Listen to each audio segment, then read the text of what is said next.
Hello friends, welcome back to my YouTube channel learning academy. तो आज के इस वीडियो में हम बात करेंगे कि बिहार बोर्ड मैट्रिक परीक्षा में जो संस्कृत का क्वेश्चन पेपर आता है वो कैसा आता है, उसमें कौन कौन से टॉपिक से प्रश्न आएंगे। वस्तुनिष्ठ का प्रश्न जो है उसमें संस्कृत में चूँकि ग्रामर भी आता है, तो ग्रामर से कौन कौन से टॉपिक से प्रश्न आएंगे, सब्जेक्टिव क्वेश्चन किस तरह का होगा, उसमें क्या क्या पूछा जाएगा। तो ये सारी चीज़ें मैं आपको आज की इस वीडियो में बताने वाली हूँ। तो चलिए बिना टाइम वेस्ट किए आज का ये वीडियो स्टार्ट करते हैं और देखते हैं कि class 10 Bihar board matric exam में संस्कृत का क्वेश्चन पेपर किस तरह का होता है। ठीक है, तो जो भी स्टूडेंट पहली बार चैनल पर विज़िट कर रहे हैं और वीडियो को देख रहे हैं, वो वीडियो को लाइक और शेयर ज़रूर कर दीजिएगा। और चैनल पर पहली बार विज़िट कर रहे हैं तो चैनल को भी जल्दी से सब्सक्राइब करके बेल नोटिफिकेशन पर भी क्लिक कर दीजिएगा, जिससे आने वाले हर वीडियो के और हर लाइव क्लासेस के नोटिफिकेशन आपको समय समय पर मिलती रहे। साथ ही हमारे इंस्टाग्राम आईडी को फॉलो करना बिल्कुल मत भूलिएगा, उसका लिंक आपको यहाँ पे शो हो रहा है, आप लोग जा कर के ज़रूर से फॉलो कर लीजिएगा। ठीक है, तो चलिए आज का ये वीडियो स्टार्ट करते हैं और देखते हैं कि संस्कृत का क्वेश्चन पेपर कैसा आता है। तो फ्रेंड्स, संस्कृत का जो क्वेश्चन पेपर होता है वो भी 100 मार्क्स का ही होता है, बाकी सारे सब्जेक्ट्स की तरह। ठीक है, अब मैं आपको यहाँ पे बता दूँ, चूँकि 50 जो होगा वो आपका ऑब्जेक्टिव का होगा और 50 मार्क्स का सब्जेक्टिव होगा। ठीक है, तो सबसे पहले हम बात कर लेते हैं यहाँ पे ऑब्जेक्टिव की। ठीक है, तो संस्कृत में चूँकि प्रैक्टिकल नहीं होता है ना, प्रैक्टिकल सिर्फ साइंस और एसएसटी में होता है। तो जब प्रैक्टिकल नहीं होता है तो ये 50 मार्क्स का ऑब्जेक्टिव और 50 मार्क्स का सब्जेक्टिव, यानी कि वस्तुनिष्ठ 50 नंबर का वस्तुनिष्ठ प्रश्न और सब्जेक्टिव मतलब कि विषयनिष्ठ प्रश्न। ठीक है, तो सबसे पहले हम बात कर लेते हैं ऑब्जेक्टिव की। तो ऑब्जेक्टिव हमेशा की तरह बाकी सारे सब्जेक्ट की तरह यहाँ पे जो है वो 100 रहेंगे। ठीक है, और जिसमें से आपको 50 लगाने हैं। ठीक है, 50 ऑब्जेक्टिव लगाने हैं, सही सही। अब बात कर लेते हैं कि ऑब्जेक्टिव में आपका क्या क्या रहेगा। तो चूंकि आपका संस्कृत का बुक भी हिंदी और इंग्लिश की तरह दो है, लेकिन संस्कृत के सेकंड बुक से आपका प्रश्न जो है वो क्वेश्चन पेपर में नहीं पूछा जाता है। ठीक है, सिर्फ फर्स्ट बुक से पूछा जाता है। तो संस्कृत के फर्स्ट बुक से आपका क्वेश्चन रहेगा,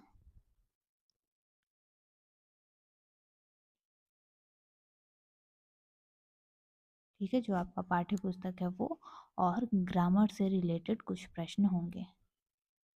ठीक है, व्याकरण से। तो उसमें क्या क्या रहेगा मैं आपको बता देती हूँ। आपको पढ़ना होगा धातु रूप, इसमें आता है लट लकार, लोट लकार, लंग लकार, ये सब। ठीक है, फिर शब्द रूप, उपसर्ग, प्रत्यय, संधि, समास, समास विग्रह, विलोम शब्द, और जैसे कि एक सेंटेंस दिया रहेगा और कहता है कि उसको आपने अपने पाठ्य पुस्तक में चैप्टर का जो अभ्यास दिया होता है उसमें दिया रहता है ना, कि मान लीजिए कि अगर किसी ने आपसे पूछा कि मेरा नाम क्या है, प्रश्न निर्माण जो होता है करने को, वो भी आता है। ठीक है, कहने का मतलब है प्रश्न निर्माण। प्रश्न निर्माण में क्या होता है, तो जैसे कि मेरा नाम राम है, ठीक है, तो इसका कहेगा आपको प्रश्न निर्माण करने के लिए। ठीक है, तो इस तरह से आपका दिया रहता है। और सबसे इम्पॉर्टेंट चीज़, जैसा कि सारे बच्चों को डर होता है कि प्रश्न जो है वो संस्कृत में रहता है, तो सारे प्रश्न संस्कृत में नहीं होते हैं, बस जो उसमें वर्ड होता है ना वही संस्कृत रहेगा। जैसे कि कहने का मतलब है ना कि मान लीजिए किसी तरह का प्रश्न है यहाँ पे कि कृत्वा, ठीक है, कृत्वा अवयव में कौन सा प्रत्यय है। ठीक है, देखिए, तो इस वर्ड में पूछ रहा है कि ये जो अवयव है, अवयव है उसमें कौन सा प्रत्यय है। ठीक है, ये पूछा है यहाँ पे। तो प्रश्न जो है एक तरह से आप ये समझ लीजिए कि सारे हिंदी में ही रहते हैं, संस्कृत में प्रश्न नहीं होता है। ठीक है, वस्तुनिष्ठ में सारे प्रश्न आपके हिंदी में ही रहेंगे। ठीक है, जैसे कि कह देगा कि अ, ऋषि ऋषि शब्द रूप जो होता है, ऋषि का मान लीजिए जो शब्द रूप है उसमें पंचमी विभक्ति का बहुवचन में क्या होगा। ठीक है, तो ऋषि शब्द रूप से पूछ रहा है कि पंचमी विभक्ति में बहुवचन में क्या होगा। पंचमी विभक्ति में चूंकि क्या होता है, एक वचन, द्विवचन और बहुवचन, तो बहुवचन में ऋषि का पंचमी विभक्ति में कौन सा वर्ड होता है वो आपके ऑप्शन में दिया रहेगा, 4 ऑप्शन, और उसमें से जो सही होगा आपको टिक करना होगा। तो एक तरह से मान के चलिए कि आपका प्रश्न जो है वो हिंदी में ही रहता है ताकि बच्चे आसानी से समझ सकें। ठीक है, तो संस्कृत के आपके फर्स्ट बुक से प्रश्न रहेगा और ग्रामर में ये कुछ टॉपिक हैं, इस टॉपिक को आप अच्छे से पढ़ लीजिएगा। इसी टॉपिक से आपका प्रश्न ग्रामर से बनता है। ठीक है, तो टोटल 100 प्रश्न रहेंगे जिसमें आपको 50 लगाने हैं। अब ऑब्जेक्टिव लगाने का, जैसे कि मैंने पिछले भी वीडियो में जितने भी सब्जेक्ट होते हैं, केवल अभी मैथ छोड़ के बाकी सारे सब्जेक्ट के वीडियो मैंने बतना दे दिए हैं आप लोगों को कि बाकी सारे सब्जेक्ट के क्वेश्चन पेपर कैसे आते हैं। तो सब में मैंने कहा है कि आपको वस्तुनिष्ठ जो है वो कैसे लगाना है ताकि आपका OMR पे गलत ना हो। तो जब आपको क्वेश्चन पेपर मिल जाएगा, चूँकि आपको टोटल टाइम जो है वो कितना रहता है, 3 घंटा 15 मिनट का, है ना। तो 3 घंटा 15 मिनट जो है वो आपको कॉपी वगैरह में अपना नाम फिल वगैरह करना रहता है, तो उसमें चला जाता है। 3 घंटा में आपको टोटल क्वेश्चन करना होता है। तो 3 घंटा में 1 घंटा आपको ऑब्जेक्टिव के लिए मिलेगा, क्योंकि 1 घंटा के बाद आपका OMR जो है आपसे वापस ले लिया जाएगा। ठीक है, तो 2 घंटा में आपको सब्जेक्टिव करना होता है, 1 घंटा आपको ऑब्जेक्टिव के लिए मिलता है। ठीक है, ऑब्जेक्टिव के लिए कितना मिलेगा, 1 आवर। तो क्वेश्चन पेपर जब मिले तो पेंसिल अपने साथ रखिएगा। ठीक है, और 100 क्वेश्चन को अच्छे से पढ़ लीजिएगा और पेंसिल के साथ एक बार पहले क्वेश्चन अच्छे से पढ़ने के बाद उसके बाद फिर लगाना स्टार्ट करिएगा, ताकि आपको ये ध्यान में रहेगा कि हाँ कौन कौन सा प्रश्न इसमें आया हुआ है। ठीक है, फिर प्रश्न संख्या 1 से शुरू करिएगा, पेंसिल हाथ में लेके प्रश्न पढ़िएगा, उसका जो ऑप्शन सही होगा एकदम अच्छे से, अगर आपको याद होगा कि वो ऑप्शन ही सही है तो उस ऑप्शन पे टिक कर देंगे। ठीक है, मान लीजिए जैसे कि यहाँ पे एक प्रश्न दिया हुआ है, ठीक है, और उसका ऑप्शन है क, ख, ग और घ। प्रश्न पढ़ लिया और पेंसिल से, पेन से बिल्कुल नहीं। ठीक है, और आपको क्या करना है, मान लीजिए इस प्रश्न का उत्तर है क। ठीक है, तो आपको प्रश्न पे भी टिक कर लेना हो और इसके क पे भी। प्रश्न संख्या मान लीजिए ये 1 है। ठीक है, तो जब आपको OMR पे लगाना होगा ना तो उसमें उस समय आपको इजी होगा। ठीक है, और बिल्कुल उसी प्रश्न को टिक करिएगा जिसका उत्तर आपको एकदम करेक्ट पता हो। ठीक है, डाउट वाले क्वेश्चन को मत टिक करिए।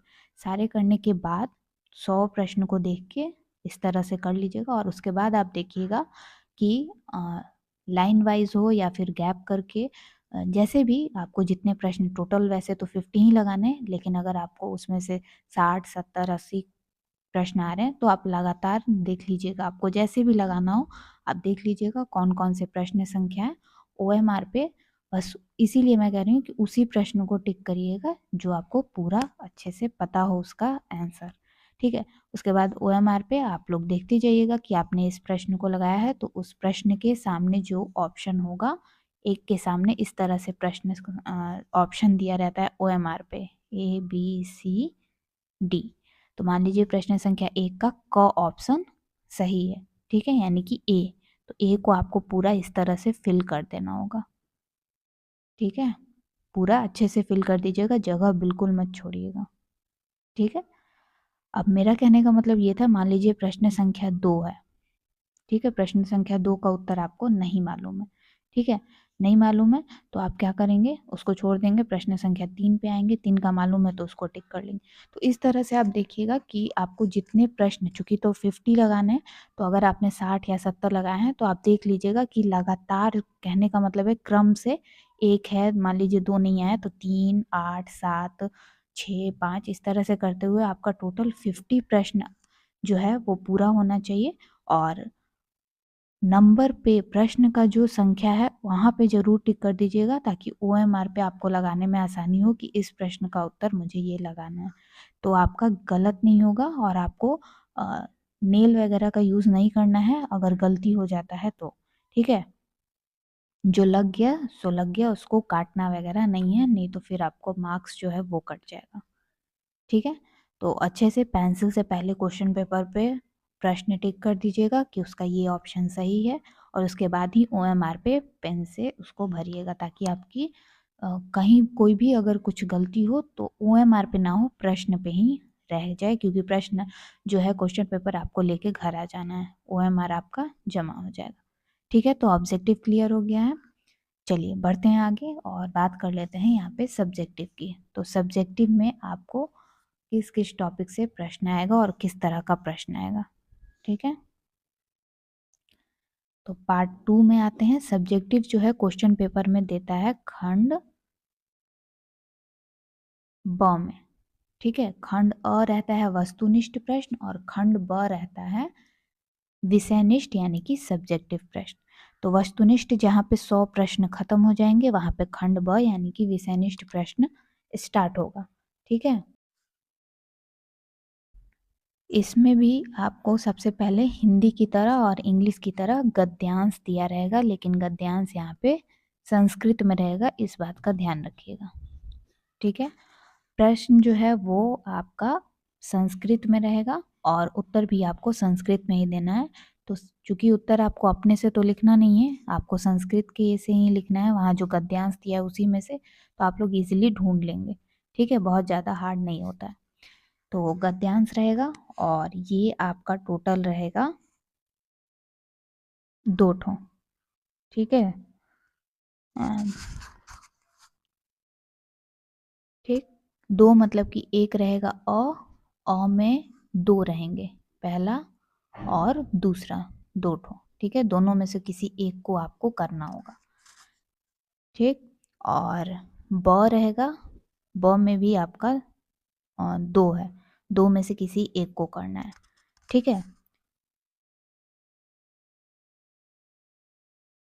और इसका टोटल मार्क्स जो मिलेगा, अ वाला जो है इसके लिए आपको मिल जाएगा 7, और यहाँ पे मिल जाएगा आपको 6। तो गद्यांश टोटल 13 नंबर का रहता है। ठीक है, अ वाला पार्ट जो होता है जिसमें 2 गद्यांश दिए रहेंगे, उसमें आपको एक करना है, तो 7 नंबर मिलेगा। ठीक है, उसमें टोटल आपको 4 या 5 प्रश्न रहता है। ठीक है, तो उस तरह से प्रश्न के हिसाब से आपका नंबर दिया रहता है, वहाँ पे आप लोग देख लीजिएगा। ऐसे टोटल 7 नंबर का रहता है पहला वाला। ब में जो रहता है वो 6 नंबर का रहता है, 2 गद्यांश रहेगा, किसी एक का ही पूरा प्रश्नोत्तर करना है। ठीक है, मैं फिर से रिपीट कर रही हूँ, हिंदी में भी मैंने आपको बताया था कि गद्यांश में ये गलती मत करिएगा कि 2 गद्यांश है तो एक गद्यांश का 2 प्रश्न आता है तो 2 लिख दिया, और दूसरे गद्यांश का 1 आता है तो 1 लिख दिया। ऐसा नहीं करना है, आपको जिस गद्यांश का पूरा आता है तो पूरा लिखिए, 2 आता है तो 2 ही लिखिए, लेकिन एक ही का लिखिएगा। ठीक है, गद्यांश के बाद आपका आ जाता है यहाँ पे पत्र लेखनम।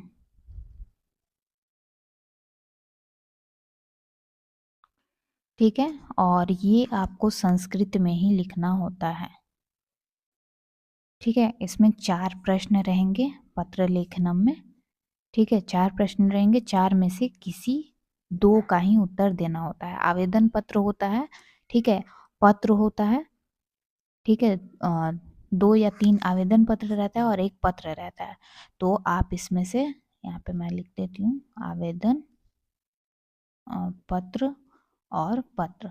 ठीक है, फॉर्मल लेटर और इनफॉर्मल लेटर, तो दोनों में से टोटल यहाँ पे 4 है, कोई भी 2 आप लिख सकते हैं। अगर आपको आवेदन पत्र ही 2 आते हैं तो आप 2 वो लिखिए, अगर आपको 1 आवेदन आता है 1 पत्र आता है तो आप वो दोनों भी लिख सकते हैं। आपको जो आता है टोटल 2 लिखना है, और इसके लिए आपको 8 नंबर मिलेगा, यानी कि एक के लिए आपको मिला 4 नंबर। ठीक है, तो कितना हो गया 13, और पत्र लेखनम के लिए 8। क्लियर है यहाँ पे। अब इसके बाद आपका आएगा अनुच्छेद, यानी कि संस्कृत में ए से लिखना है, ठीक है। जैसे हिंदी और इंग्लिश में आपने लिखा वैसे ही यहाँ पे ए से लिखना है। वैसे क्वेश्चन में आपको देता है कि 7 वाक्य में लिखना होता है, क्योंकि संस्कृत लिखना कठिन है तो थोड़ा सा कम ही देता है। यहाँ पे 7 वाक्य में लिखने को कहता है, तो वो लिखते ही आपका हो जाएगा 10 से 12 लाइन का, ठीक है। तो अनुच्छेद जो है वो आपका रहेगा 5 टॉपिक पे, ठीक है। 5 में से किसी एक पर लिखना होता है, किसी भी एक विषय पर, और इसके लिए आपको मिलेंगे 7 नंबर, ठीक है। 8 7 15 और 13 कितना हो गया 28, ठीक है। अब यहाँ पे इसके बाद अनुच्छेद के बाद प्रश्न संख्या 4, ये 1 हो गया, ये 2 हो गया, ये 3 हो गया। चौथा नंबर जो प्रश्न होता है उसमें आपको अनुवाद करने को आएगा, अनुवाद यानी कि ट्रांसलेट, ठीक है। संस्कृत में ट्रांसलेट करना होता है, संस्कृत में अनुवाद करना होता है, ठीक है।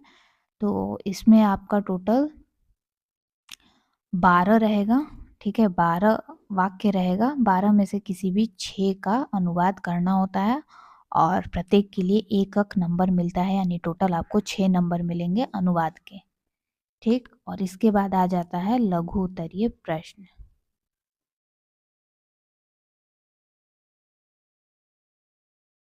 ठीक है। 5वां नंबर जो टॉपिक है वो है लघु उत्तरीय प्रश्न, जिसमें टोटल 8 प्रश्न रहेंगे, 16 प्रश्न रहेंगे, ठीक है। और 16 में से आपको टोटल देने होते हैं 8 प्रश्नों के उत्तर, ठीक है। जो भी चीज़ें यहाँ पे डबल है उसका अधिकतर, ठीक है। गद्यांश 2 था तो 1 करना है, पत्र जो है वो आपको 4 है उसमें से 2 करना है, अनुवाद 12 है तो 6 करना है, बस अनुच्छेद जो है वो 1 ही करना होता है, ठीक है। लघु उत्तरीय प्रश्न है, इसमें दीर्घ उत्तरीय प्रश्न नहीं आता है। तो और मैं आपको बता दूं कि जो प्रश्न उत्तर होता है वो हिंदी में लिखना होता है, पहले संस्कृत में आता था, अब हिंदी में आता है, ताकि बच्चे इजीली लिख पाए, ठीक है। तो 16 प्रश्न रहेंगे जिसमें 8 का उत्तर देना है, प्रत्येक प्रश्न के लिए आपको 2 नंबर मिलेंगे, तो टोटल 16 नंबर आपका लघु उत्तरीय प्रश्न। अगर आप 8 लिख देते हैं सही सही तो आपको टोटल 16 नंबर मिलेगा। तो यहाँ हो गया गद्यांश 13 नंबर का। उसके बाद है आपका यहाँ पे पत्र लेखनम, जो कि है 8 नंबर का, ठीक है। 13 और 8 हो गया यहाँ पे 21, ठीक।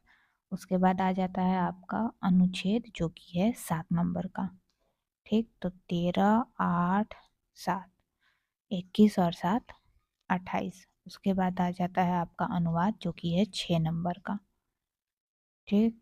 और उसके बाद है ये प्रश्न, लघु उत्तरीय प्रश्न, जो कि है 16 नंबर का, ठीक। तो आप इसे जोड़ लीजिए, आपका टोटल आ जाएगा यहाँ पे 50।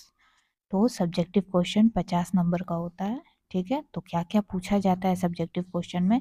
गद्यांश हो गया, पत्र लेखनम यानी लेटर लिखने को आएगा, इनफॉर्मल फॉर्मल जो दोनों होता है, ठीक है। संस्कृत में लिखना होता है, ये ध्यान रखिएगा। उसके बाद है अनुच्छेद, अनुच्छेद यानी कि ए से, ठीक है। और निबंध, फिर अनुवाद यानी कि ट्रांसलेट हो गया, ठीक। उसके बाद लघु उत्तरीय प्रश्न यानी कि क्वेश्चन आंसर। संस्कृत के सेकंड बुक से कोई प्रश्न नहीं आता है, ना ऑब्जेक्टिव में ना सब्जेक्टिव में। पहले आता था लेकिन अब नहीं आता है, ठीक है। तो उसका आप लोग टेंशन मत लीजिएगा कि सेकंड बुक से प्रश्न आएगा, सेकंड बुक से प्रश्न नहीं है। और सब्जेक्टिव क्वेश्चन जब आप कॉपी पर लिखना स्टार्ट करें तो खंड ब ऊपर में हेडिंग जरूर दे दीजिएगा, ठीक है। और कौन सा क्वेश्चन आप लिख रहे हैं, गद्यांश लिख रहे हैं, पत्र लिख, मतलब जरूरी नहीं है कि सारे बच्चे लाइन से ही लिखें। किसी को पहले अनुवाद लिखना मन ज़्यादा अच्छा रहता है, किसी को लगता है कि मैं अनुच्छेद कर लूँ पहले या प्रश्नोत्तर लिख लूँ। तो जो भी प्रश्न आप लिखेंगे उसका नंबर, अगर उसमें अ ब स इस तरह का कोई वर्ड है तो वो लिख कर लीजिएगा। जैसे गद्यांश में है अ, ठीक है, और ब, 2 भाग में, ठीक है। तो अ वाला जो गद्यांश होता है वो 7 नंबर का आता है, ब वाला 6 नंबर का। तो अगर आप अ का लिख रहे हैं तो अ लिख करके, ठीक है, कैसे लिखेंगे? लिखेंगे खंड ब, ठीक है। यहाँ पे लिख दीजिएगा विषयनिष्ठ प्रश्न, ठीक है, यानी कि सब्जेक्टिव क्वेश्चन। उसके बाद आप कौन सा प्रश्न का उत्तर लिख रहे हैं तो लिखेंगे 1 अ, ठीक है, पहला का अ गद्यांश आप लिख रहे हैं, ठीक है, गद्यांश का अ वाला का लिख रहे हैं। अगर आप ब का लिखेंगे तो ब कर दीजिएगा और उसका दो लिख दीजिएगा, क्योंकि अथवा में करके दो गद्यांश रहेंगे। तो अगर आप मान लीजिए ब में भी दो गद्यांश में से पहला वाला गद्यांश नहीं लिख रहे हैं, दूसरा लिख रहे हैं, तो दूसरा वाला का नंबर देंगे। ठीक है, तो इस चीज़ का ध्यान रखिएगा। छोटी छोटी चीज़ें थी जो मैंने आपको यहाँ पे बता दी हैं, ताकि आप लोगों को कॉपी लिखते समय कोई आप लोगों से गलती ना हो और कोई मिस्टेक ना हो। तो वो सारी चीज़ें जितने भी मुझे जैसा लगा वो सारी चीज़ें मैंने आपको बता दी हैं, ऑब्जेक्टिव के लिए भी और सब्जेक्टिव के लिए भी। ऑब्जेक्टिव बहुत ध्यान से करिएगा, क्योंकि OMR पे वाइटनर वगैरह या फिर नेल से स्क्रैच वगैरह करना मना है। ठीक है, तो इस चीज़ का ध्यान रखिएगा। तो आई होप कि आपको आज का ये वीडियो पसंद आया होगा। वीडियो पसंद आया तो वीडियो को लाइक, शेयर और चैनल को सब्सक्राइब करना बिल्कुल मत भूलिएगा। साथ में बेल नोटिफिकेशन पर भी ज़रूर से क्लिक कर दीजिएगा। और अगर आपके मन में कोई भी डाउट है, कोई कन्फ्यूज़न है, तो आप लोग नीचे कमेंट सेक्शन में कमेंट करके पूछ सकते हैं। तो आज की वीडियो में बस इतना ही, मिलती हूँ अगली वीडियो में। तब तक के लिए take care, bye bye and thanks for watching.